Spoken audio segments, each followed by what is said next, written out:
We have a very interesting speaker here today.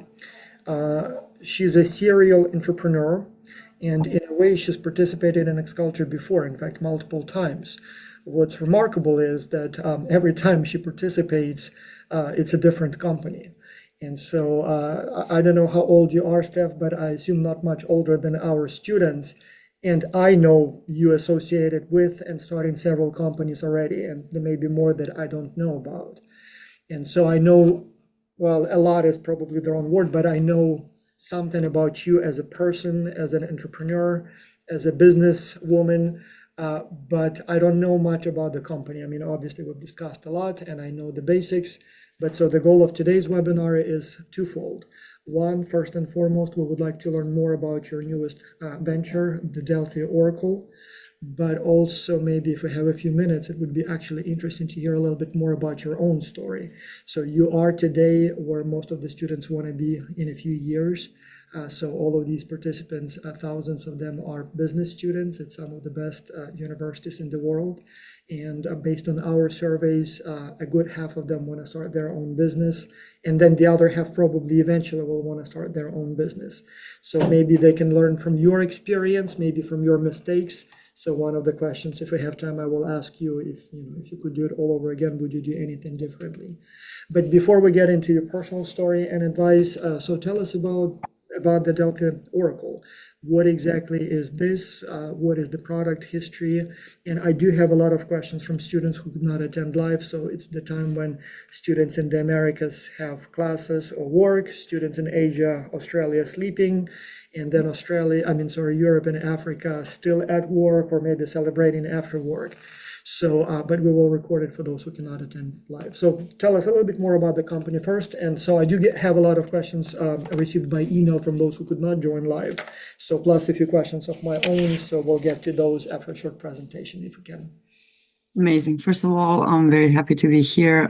Thank you for having me, Vas. It's always a pleasure to cooperate with X Culture, and I would be more than happy to answer any questions to the students and share my experience. I've also created the WhatsApp group. You can see it in the challenge document. I'm very responsive. Feel free to reach out. There's nothing greater than... And I'd like to highlight that because, again, most companies don't do it. So most companies just have the webinar and the instructions. So in case you didn't notice, so this one actually has a group and you have direct access to the founder just about any time. So maybe you will not get the response within seconds, but you can connect through WhatsApp group. So if you missed it, you can connect there still. Yes, and that presents sort of the center of Delphi Oracle as well. Community and sharing experiences and growth and self-discovery and communication with others that maybe have been on the journey that you are and in a different stage so that they can support you in that. So Delphi Oracle, first of all, the name derives from an ancient place in Greece. Greece is where I was born. It's a very... I didn't know that you're from Greece. Okay. Well, international background, very good. Yeah, so I was born there, and the place used to serve as where would people go to receive predictions, and the oracle would sort of translate what the gods would say, and then the people would take it into their lives. So that's what we want to create with Delphi Oracle. And but we also wanted to combine it with modern times, which is AI and technology in general, because we, as the founders and my other co-founders, we very much we believe in technology and that it can serve humanity and not necessarily come against us, but actually help us expand and serve us as a tool in meeting ourselves. So that's the core of the Delphi Oracle, and having this space, this confidante, that you can speak about yourself and anything that maybe confuses you or you would like to know, and it gives you nice, precise insights that are powered by AI, but also human wisdom, because we made it in we made proprietary heuristic algorithms to have proper reasoning of how it communicates with a person. So So can you maybe then describe the product itself a little bit more? So I know the app or I know the sort of the interface, but still, can you tell us more about the product itself? Because again, it's not a typical product. It's not something that 100%. you can just describe with one word. It's not like an online store or Yeah. not a marketplace platform or something like that. So it's So a little bit unusual. So can you explain that to us, please? First, I would say for those who know what ChatGPT is, I like to call this product as ChatGPT for your soul or Right, your right. soul. Technically, it's not ChatGPT anymore, and right, but Yeah. yes, and there are many So that's more in called short. ChatGPTs. So Right, for right. those who understand ChatGPT will understand this is an interface where you can communicate and basically chat with the Oracle. So the product, you come as a user, you give your details, your birth information, which are important in astrology, so we can create the chart and derive the information. And then you get a personalized reading. You get a personalized reading and a few questions to start. We've created categories for individual readings, such as Know Thyself, Love Realm, Career and Finances, Health, and Social Sphere, which are sort of the basic categories of people understanding themselves. And then once the user con continues, they can sign up and explore connections. So, what are connections? Usually in the astrology realm or any realms we see as connections as very romantic thing and or maybe friendship, but rarely you can actually explore the connection in business, and maybe you can communicate with your associates in a better way if you understand how your charts and your energies align. So yes, once the users sign up, they can also explore and communicate with the oracle about their connections, so they add the information of the people that they want to explore the connection with. um, I'm sure, Vas, if we would put our How is it different? information. So why would people go to your platform as opposed to just directly to ChatGPT and ask ChatGPT the same questions? What is the added sort of layer of either technology or interface that make your site or app more suitable for this kind of communication with Oracle compared to the source, the actual GPT, Copilot or whatever other Gemini, Claude, and whatever other ones we have? Mhm. A great question. So ChatGPT is a great place so that you can ask many questions, but astrology as a, well, pseudoscience is very broad and wide, and it requires a lot of information and very specific knowledge. So based on OpenAI, which we have as a basis of our AI, we've added information of how astrology works, how to read the natal charts, made our proprietary algorithms of how to combine that information together. So if you ask Uh-huh. ChatGPT a very specific question, for example, let's say you know something about yourself. My Venus is in this house. Explain me that. Sure, it can do that. But if you don't know about yourself, you can come to our product and ask it, and it will give you um, a wider perspective, and it will consider your whole chart. And then you can go with it in the specifics. You can communicate with it. You can ask it any question you want, and it will already have the knowledge about you from your chart, which ChatGPT can only do in a very basic way. And in astrology, the intuition and the specifics are actually quite important, that Okay. you can get a precise answer for yourself rather than a generic one. Oh, I'm a Virgo. You like to clean. Yes, I know that. But what else also happens when you're a Virgo or your house is here? Astrology is consisted of many angles, fixed stars, um, many little details that that we consider in our product. Okay. Okay. So who are the clients that you're trying to target, or how would you describe your typical sort of user persona at this time? Mhm. And So again, one user of the person. questions for ex-culture students will be, are there any other customer types that maybe the company could reach out to? But at this time, what is your target population? Our target population is primarily younger audience, students, even maybe younger, that are when you're in your late teen years or early 20s or even late 20s, you sometimes reconsider your life and you're not really sure which path to take. So it's a very beneficial for you to have this place and ask questions about yourself and share your skills and somebody sort of to guide you and be your confidant on that journey. So that's our primary audience.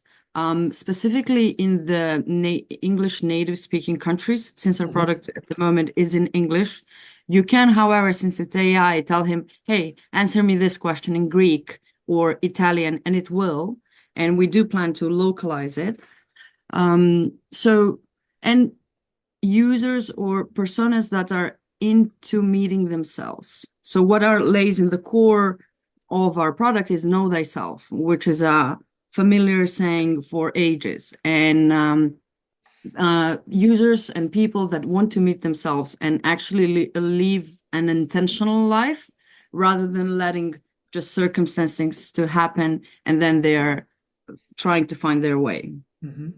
Okay, so tell me then a lot of questions about the product. So first, the engine. So the actual engine that runs, basically that reads the questions and provides the answers.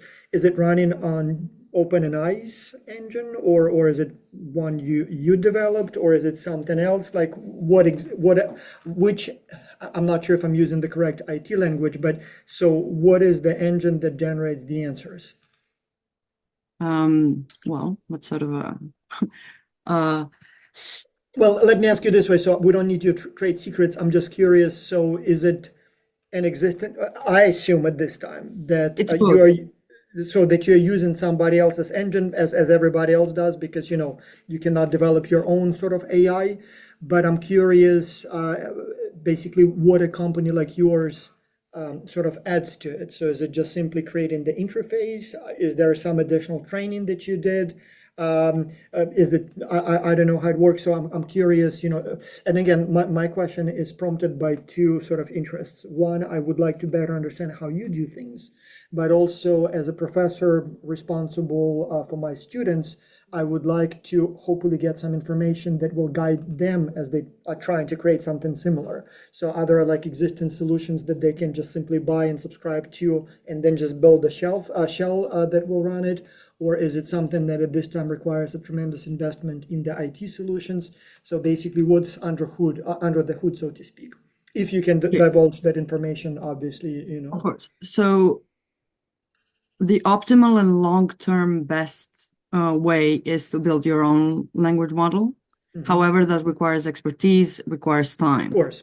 So at the moment, we are using both. We use OpenAI as the basic set of algorithm and everything that it knows. And then we build on top of it. Besides the interface and it looking at, and making it to look differently for our users, we've built by teaching it the specific thing that we're building upon. So in this for this particular product is astrology, how to navigate astrology, how to actually do the thinking for astrology. So we use OpenAI as the basis, but then we built on top of it because we do have in our team AI experts that know how to build language models. So it's a combination of OpenAI and then our algorithms, our language model coming together and creating this product. Okay. Okay. Now tell me about this know thyself, the astrology part. So my original understanding was that the model is, or the product is designed to help people understand their maybe personality or skills or aptitudes and inclinations, and sort of know yourself based on sort of, let's call it, validated types of skills, attitudes, behaviors, personality traits and things like that. You're talking a lot about astrology now, so more like the astrological signs and the stars aligned in a certain way. So is it one or the other or both? And if it is more or at least partially astrology as we know it, like in the sense of I guess what many perceive pseudoscience. So is it then created more for entertainment, or you actually claim that based on my date of birth or the alignment of stars, you can tell me what I need to do with respect to my career or business ventures or whatever other endeavors I have in my life. So, and that's the core again of this business and product. And I would refer to Hunter S. Thompson. He was an American writer, and once somebody asked him to tell him what they need to do in life, and he said respectively, that is not my place to do. So with this product, we're not trying to tell you what to do and what would be best for you. We're giving you a space to actually meet yourself with some navigation by your birth chart, stars, and the pseudoscience of astrology. But it gives a lot of reflection so a person can become self-dependent and they can make their own choices in life with certainty. The certainty will forever be within us and how we choose to do something. Astrology or psychoanalysis can give you perspective, can give you guidance to understand yourself. But at the end of the day, one needs to make their own decisions. And that's the only way you can sort of have your ownership over your life. Otherwise, you depend on others. And sure, you can live a life like that. However, the core power of being a human is understanding yourself and taking into perspective, not just astrology in this term, but where you were born, what's the world today, and then making your decisions appropriately. So what we give is this guidance. We don't just give definitive answers of you should do this, but it communicates more in a reflectional way. This is what your chart says. This is what I see as some things that are aligned with your path. What do you think? Reflect on that. What skills do you want to put in use in your career world? What an ideal environment? We have a specific question. What is an ideal environment for me, work environment for me? And then it gives an answer, but it also asks you questions so that you as a user, as a person, as a human, you can sit and ask yourself, what would I like? Would I like to sit in the office? Would I like to actually travel a lot throughout my career? And then it helps you come to the conclusions by yourself. So last question about the product, and then we have a lot of questions about the business side of this. So again, just curious, so are you claiming that you actually give useful, valid advice based on, let's call it palm reading or star reading, star alignment? So basically, are you claiming that it actually relies on actual astrology and astrology works? Or are you using astrology as a pretense to actually ask the right questions so that people can understand themselves? So, I mean, are you using astrology as a valid tool for understanding and predicting things? Or are you using it as a reason or a way or a game to ask the right questions so people can understand themselves and make the right decisions based on that understanding? So is it a tool that is actually based on astrology, or is it a tool that uses astrology for the type of counseling that a school counselor might offer to students at a university, or a professional, I don't know, career advisor can ask questions and find out your, again, as I said, aptitude or skills, inclinations, strength, weaknesses, and based on that, figure out the best path forward. Okay. So I would say it does both. It does both. Based on astrology, it gives you specific, precise, actionable advice. And then it also, afterwards, it asks you, okay, what do you think about this? Where would you like to take this? So yeah, it uses both. But yes, I am claiming that we use very specific astrological knowledge to give actionable, accurate advice. I do want to emphasize, since astrology has many different parts. One is compatibility with another person. Another is just understanding your natal chart. Third is predictive astrology. And I do want to say at this moment, we haven't coded yet in fully in detail predictive astrology. That's our next feature. we want to expand into that. So it gives you more clarity at the moment, understanding yourself, understanding your past, and navigating tomorrow. But it cannot say in complete accuracy what will happen in 2027. It can give a broad answer at the moment, but we are working on it to make it more detailed, as it is understanding yourself and your natal chart and the energies with another person compatibility. Okay, fair enough, fair enough. And I'll leave it up to everyone to judge what they do believe and what they don't believe.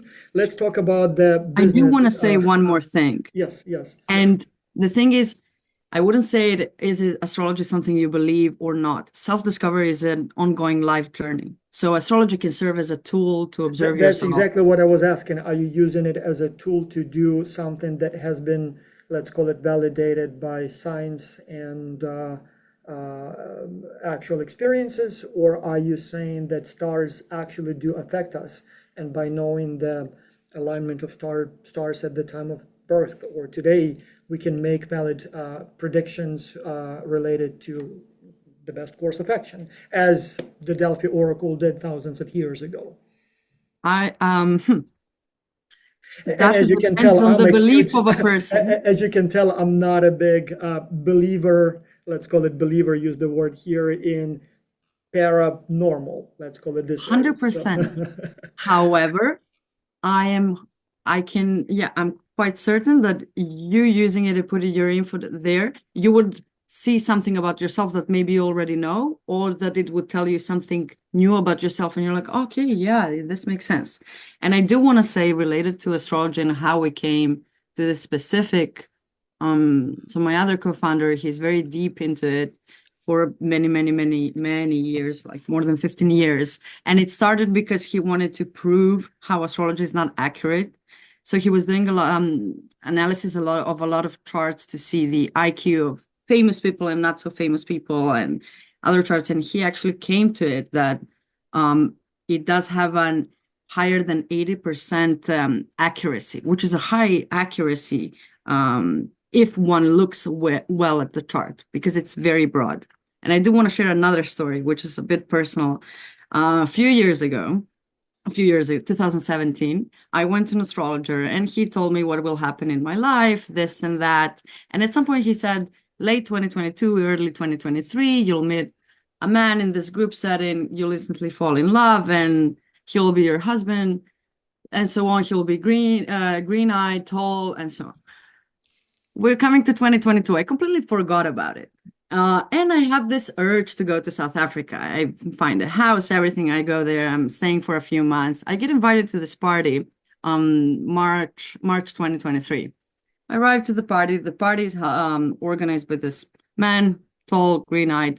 At that moment, I'm not thinking what happened in 2017. I'm just enjoying the gathering.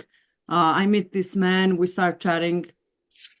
But all of a sudden, we start just spending more time. He invites me to a date, and we completely fall in love with each other, even though we're from other continents, and it's a bit logistically difficult. And we get engaged quite fast, and we're obviously still together and planning our life together. And when I came back to Europe, I was going through my notes and all notebooks, and then I found that piece of information. I was like, oh Jesus, okay, this has something to it. So it's not something that I was waiting, in 2022 and like, oh, I'm gonna go meet some person. But it is something that happened. And actually, okay, someone 5 years ago told me, this might happen. So that's the interesting part of astrology, or well, foreseeing stuff. However, we do emphasize that there are many possibilities, and the actions and habits of people is what makes your life ahead. yes. So it is written in the stars, but it's also what you make out of your actions daily. Okay. All right, so let's talk. So we know what the product is, and so now let's talk about the business model. Mhm. So there are a few questions online already from our audience. So how old is the company? How long has the website been up and running? And also, have you started advertising or its natural growth so far? But yeah, do tell us more about the business side of this venture. So it's a new company, it's a startup. So are you, and I know you already have customers in many countries. So is it free? Are you charging anything? Are you already sort of making money or still in the development and customer base growth stage? So tell us more about the business side of this venture. Okay, so we had our soft launch last year, late 2024, where we shared it with a few people and it started being shared by itself. And then we had our hard launch. We're having our hard launch this week. If anyone goes to the website, they will see a completely updated product. And so now it's out. We're not developing at the moment. We have completely finished everything we wanted for this stage, and now we're going to the stage of promotion. So how it works, it's based on a freemium model that the people can try it out before they purchase it. And it's a credit-based model. And we have two ways that people can earn or get credits. One is to share with their friends, where their friends get credits as well for signing up over their referral code, and the person sharing the referral code gets credits as well. So So that's one. there is a subscription that customers pay for, right? And so and then or so it's not designed to be free, or there is like a freemium model, or how does it? It's a freemium model. So you Mhm. get in and you have 10 questions for free Uh-huh. and then credits. So you have 10 credits for free and you can get 3 more by signing up over a referral code from someone else. Mhm. At the moment, we're giving our referral code so people can get more credits and test the product and try it out. Then what they can do, they can share with people they know. If Uh-huh. other people want to join in over the code, they both get credits. Nobody pays anything. Uh-huh. Or they can top up. So it's not a subscription, monthly subscription. You can top up Oh, credits you buy like a credits prepaid basically, phone. right? Yeah, or acquire credits either for money or for other actions, and then you use those credits to ask questions. Exactly. Mhm, Yeah. mhm. Okay, okay, very good, very good. And then, so in terms of the revenue sources, so it would be the paid credits or other forms of revenue, At the moment, it's paid advertisement maybe, credits. or I don't know, affiliate links or whatever other ways. Thank you, Yelita. Uh, so at the moment, as I mentioned, we're a very young company, and I'm quite excited to actually have the students see the company in its really root growing. We are not running advertising yet. We wanted to finish completely the product before we run it throughout the world. And our current revenue only comes from the purchases, the Mhm, credit, the top-up credit purchases. And then we do want to expand on weekly, monthly, yearly readings where people will be able to purchase a specific reading or a specific, if they don't want to engage with the product daily, they can purchase a compatibility report with the person of their choice. So that mhm, will be another stream of revenue, and obviously it will expand with time. mhm. So what has been challenges so far business-wise? I assume, I mean, one of the obvious, I guess I'm not sure if it's a challenge, but definitely a task to grow the customer base. But anything else that's been so far a challenge or a big task that you're working on and hasn't have not fully completed or resolved yet? Give me just a second. Mhm. Yeah. And again, so my interest here is both to understand how this business works, but also I assume the challenges the company experiences, this company is experiencing would be probably similar challenges, similar to the challenges you guys, the students, would be experiencing. And so my hope is that from this answer, you will learn and know better what kind of challenges to expect and how to deal with them. I was just saying to students that my hope is that you will tell us both about your experience, but also it will be educational for students in more general terms. So the first challenge when you want to build a company is who will be your co-founders and your Yeah, team, yeah. and what's the synergy, And what's the you are a team communication. or you're alone in it? No, I Are have you, a team. you have like a co-founders or hired people?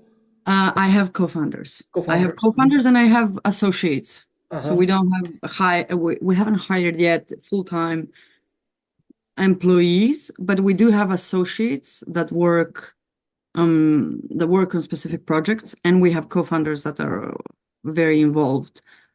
So we cover most of the parts of the company. We do want to expand, and that's what the challenge is. Also, it includes a lot. We do not want to expand in the marketing department because, yes, that is the biggest challenge at the moment, getting it out there, Yeah.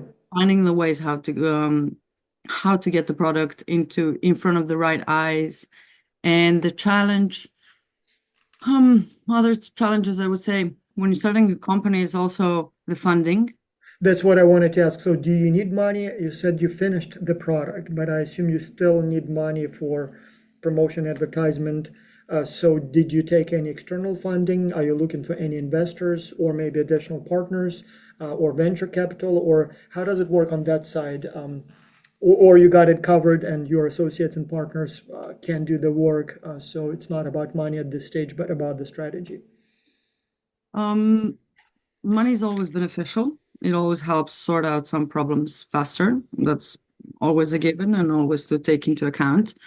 Um, we Are are you not, open? Are you open to taking money in exchange of a share of the company, or not yeah, of quite as course. desperate? You are?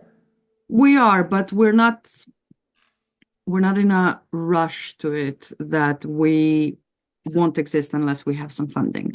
I Mhm. wouldn't say that. This is where building a startup is a marathon and it takes time. And sometimes in the marathon you run, sometimes you walk.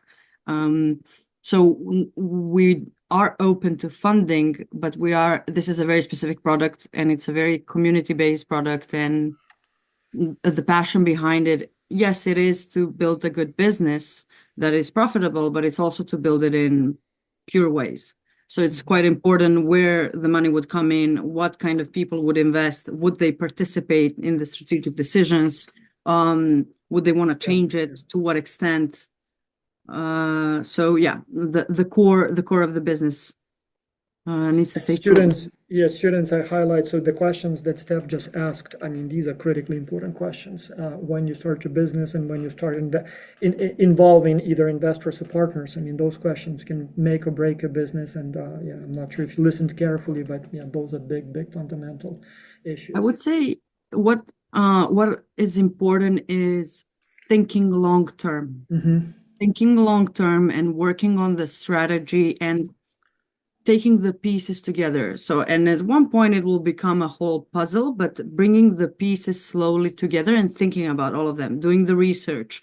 As the founders, doing a lot of research on all aspects of the business, from the financial, whether financial projections, what kind of money it can bring in, from what's the branding, how it will come off to users, the communication with the users, communication with partners, communication within the team, all these things really matter. And if you have a great product that it can bring in revenue and it's sticky, sure, funding is beneficial, but also the business can grow itself with time. Yeah, yeah. And yeah, okay. Tell us more about your, let's call it promotion efforts, not just marketing, but more generically promotion. So you already mentioned referrals. So you offer additional credits for bringing friends, and that makes perfect sense. Any other strategies you currently are pursuing to both, as you said, put your product in front of the eyes of potential customers, but promote it more generally? Um, At the moment, we're just gonna start a stronger promotion because I was waiting for the product to be completely finished. It's much easier to bring on users if you impress them for the first time than to give them a product that's not fully finished and then bring them back. That's that's what I saw in a few projects. So our promotional efforts will be, it is the referral system. It will be also cooperation with influencers in the field. Have you And we've already already, identified any influencers that you want to work with? yes. Okay, okay, yeah. The reason I ask is because pretty much every company that participated in Xculture asked for lists of potential influencers who potentially might be useful for the company, and it turns out to be a very difficult task. So Yeah, it first is. finding I've the added suitable it as a ones, challenge but as then well. yeah, you did have a challenge with that as well? Yeah. So I do have I do a lot of the research and the work by myself, but I'm very appreciative of other people and their input. And I think students and young people sometimes can come to fresh ideas that sometimes you overlook because you're already running somewhere there far away. So we do have a couple of people in our mind, and how we want to build it is we want to share the goodies, the revenue. We want to we created a structure where it's not like we're going to pay for somebody just to put it out there. We want to share with them the goods, the goodies of this product, of this community. So Wouldn't it be, besides, would it, oh, a community in general? So you're not talking about just simply affiliate links where they get a certain percentage for every click. there You're is talking that about, There is that as well, but as it could fall into the wellness product. It's very important it sums up to the relationship with people. This is an ongoing journey. It's not, oh, here, buy this sweater and then we're done. This is explore yourself. And yeah, we do have a revenue share where people will get a percentage if people come over them. So, and I think it's a very, yeah, I created it in a way that is a generous one because there's enough for everyone. okay. Um, and also it doesn't need necessarily to be an influencer. Maybe it can be a student that is who just knows to gather people Oh, I and guess likes this that, I guess subject. it's a definition of influencer, but you're talking not someone like a YouTuber, but someone who has a community Exactly. otherwise. It can be in person community. It's not Mhm, necessarily online. It can be in person community. Like, my social circle will love this subject. When we gather, we speak about self-exploration and how we do it, whether it's through hobbies or this or that. So some people have their own communities, which are not necessarily me speaking just on social media. And mhm, I'm encouraging the students to consider this role as well. Um, because it brings back the speaking in person with other people, which is in this today's world very important, as we're mhm. very divided and very dissociated a bit from real life as we're a lot on our phones. Mhm. Tell us more about your pricing strategy. And here I'm more interested again, because that will be one of the big challenges the students will be dealing with. So are you using the global pricing strategy, so the same price for everyone, or is there some sort of differentiation, multinational strategy, or different countries, perhaps based on the income level or some other characteristics? So the subscription or credits are more expensive in one part of the world and cheaper in others, or how do you deal with this challenge? Again, comes up every single time. So for Xculture, obviously one of the questions is identify new markets and then develop a global expansion strategy. And so obviously, $5 maybe for a credit. I don't know how much you charge, but let's say $5 for a session could be nothing for some countries, pennies, a cup of coffee, and it could be like, weekly salary for others. So how do you deal with that challenge at this time, or what's your planned strategy? So at the moment, there is the pricing is the same for all the countries, and Hmm. it goes from $7 to $50, and it gives you a big portion of credits Hmm. that you can. It's not one reading; is that you can explore really further. Um, if you go into an astrologer reading, depends on where in the world you are, but it doesn't go below $30, I would say.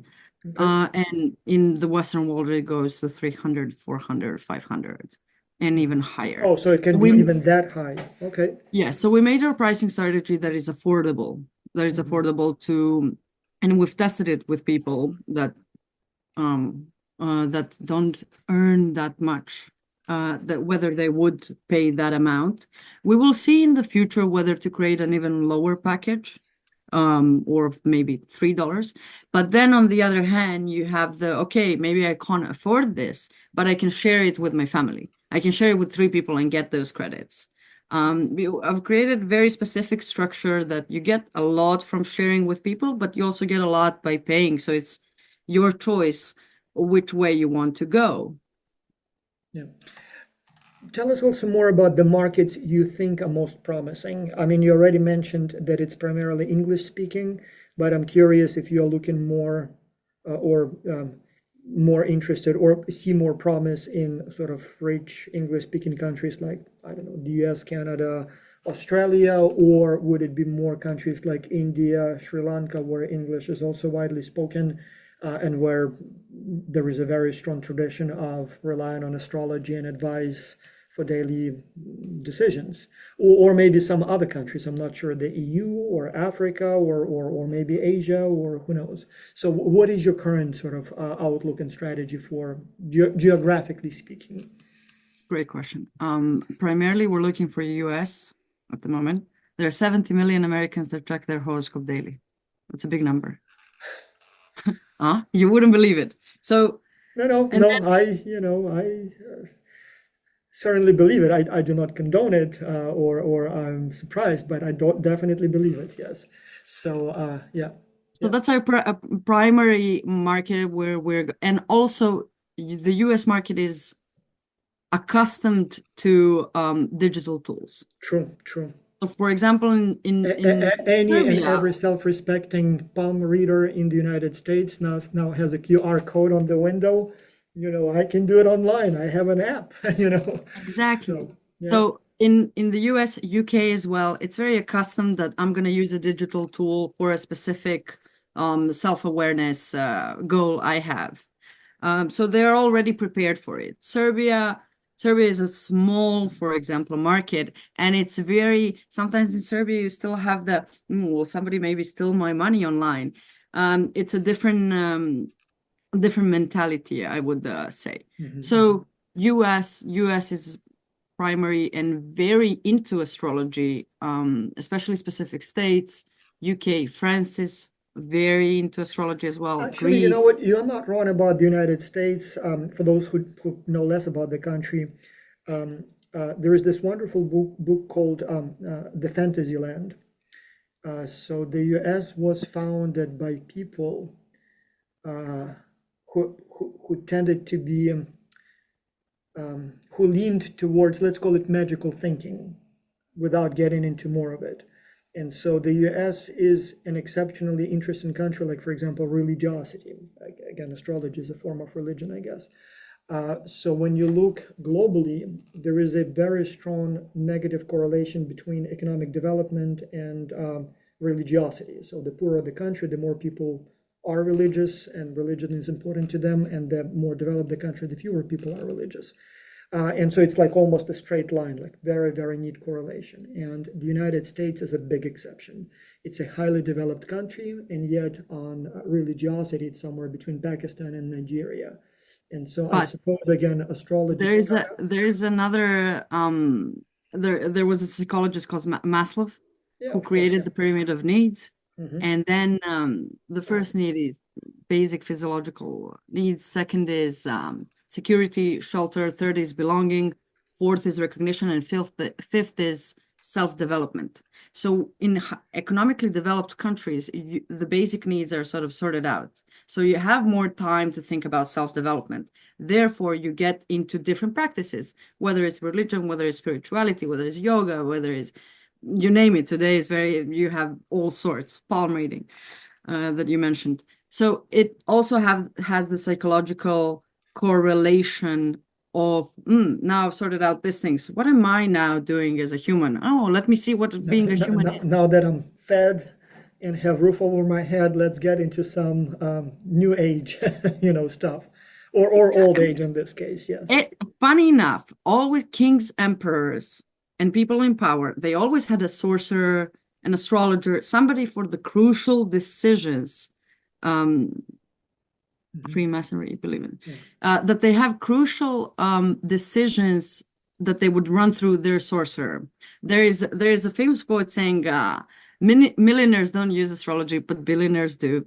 Also, it is said JP Morgan used to use astrology. It's becoming it can serve. It's not supposed to be as the one you read in the newspaper. Today is gonna rain. You should get an umbrella with you and look towards the left. Let's say it's not like that. But for understanding life is a very complex thing, and us as humans, there are many perspectives to take into account. And this is just one place where it sort of gathers as much as possible a lot of data and helps you navigate it, and use it to your benefit. Well, as the saying goes, whatever makes you happy.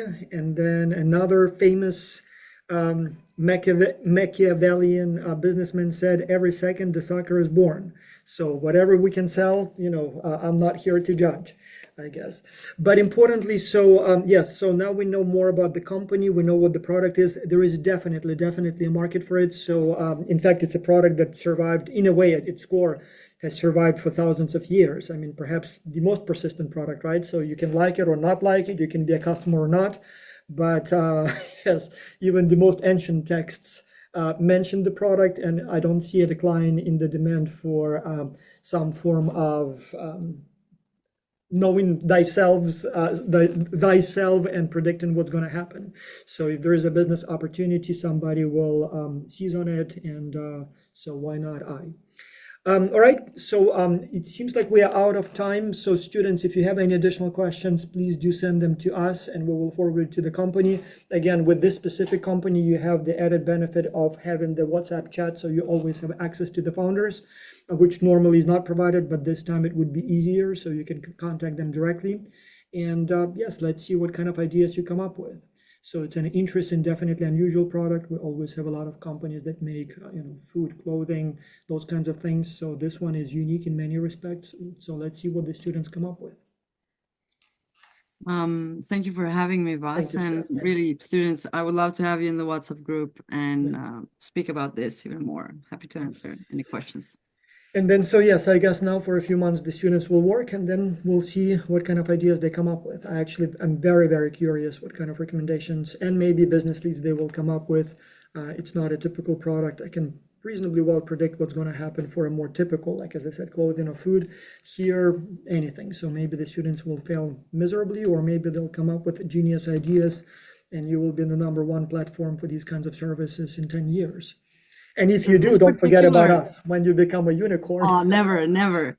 This particular product, what is beautiful, and the self-development part that you're saying, in the Gen Z generation, in the younger generation, is becoming more of a thing that they're considering sooner rather than late boomers that they would maybe consider it in their 70s. So it's sort of a time we live. In astrology, there's a saying or an old song, The Age of Aquarius, where it's sort of the self-exploration becomes a global subject. And you can see it with the trend of the wellness, mindfulness apps.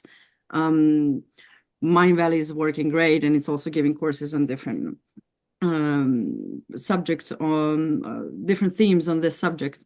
So it's also the time we live in. Yeah, true, very true. Well, thank you so much for the wonderful, informative presentation. Thank you everyone who joined us live, and those who are watching online. If you have additional questions, do email them or contact Steph in the WhatsApp group. Thank you. Thank you so much. Bye.